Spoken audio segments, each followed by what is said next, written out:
Hey everybody, welcome back to Conscientious Omnivore. My name is Pal. Today I'm going to show you guys how to hopefully grow a pineapple from a store-bought pineapple. So what I did was I tried to pick one that had a nice green top. Usually when you're going to get a good pineapple, you want one that's kind of yellow. Sorry, my daughter's going kind of nuts in the back. You want a yellow pineapple. That's what gives you kind of a nice, ripe, sweet taste. But in the case of trying to grow one, you want to look for one that has a really nice green top with good leaves, especially kind of looking down in the middle. Now, this one was actually looking great yesterday, but it's been so warm that it actually has yellowed quite a bit, and I just didn't have a chance to do this yesterday.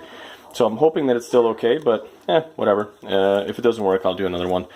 What you're going to do is basically just chop off the top of the pineapple. You don't need any of the flesh, just chop it off right here where it meets the body of the pineapple, and then I'll show you guys next what you got to do with the green stem.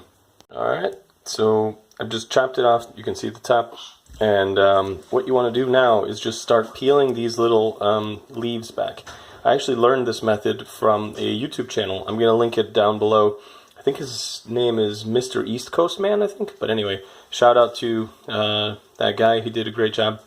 And I've done this, before, but as I've mentioned in previous videos, I kind of almost killed my pineapples now by putting them out in direct sun after a long winter of being inside.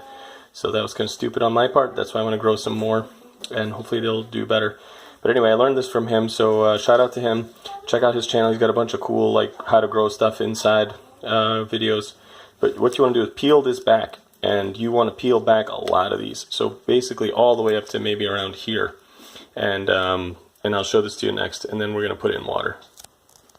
Alright, so I've got it peeled back, and I've got some reservations about this. See how it's kind of like brown and kind of dried out there? And it looks like they may have like cored it out too. This is not looking good.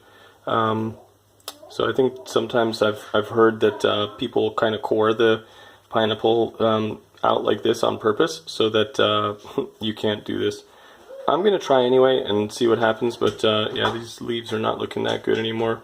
Really brown and kind of like starting to yellow.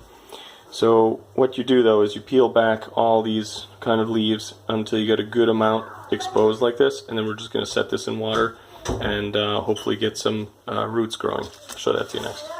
There it is. We put it in some water, and hopefully the roots are going to start, growing out of here in the next couple days or maybe a week or so. I'll show you guys as it progresses, and I'll probably end up getting another. So there it is. I've got it in water now, and we should see roots kind of growing out of here over the next few days. I'll show you guys updates, and I'll probably get another pineapple as well because, yeah, this one I'm not so sure is going to do too well, but we'll see. And a couple more words on the pineapples. Theoretically, they should grow well in containers because they don't have a very deep root structure. So what I've read is that you should be able to do this in a container no problem. And I've seen people, online doing it, so I figured, what the heck, why not? It would be a great way to reduce, kind of like our impact by growing our own, because pineapples are actually, one of the kind of dirtier plant produces that you can buy. They're often farmed and harvested by the use of virtually slave labor. So it's kind of like a dirty secret of the food trade, a lot like chocolate and cocoa and what have you, that basically, they use child labor or really underpaid, wages for people working on these plantations. So I figured, the less I contribute to that, the better. And also just to, grow one for yourself. I think that would be really cool. And even if they didn't use kind of like poor, people to farm them, just the fact that they're being shipped around the world, I think the more we can minimize that, the better. So yeah, anyway, I think that's it for now. I'll probably do another one of these videos. But that's the gist of it, and I'll show you guys how this progresses on over the next few days. See you in the next one. Bye.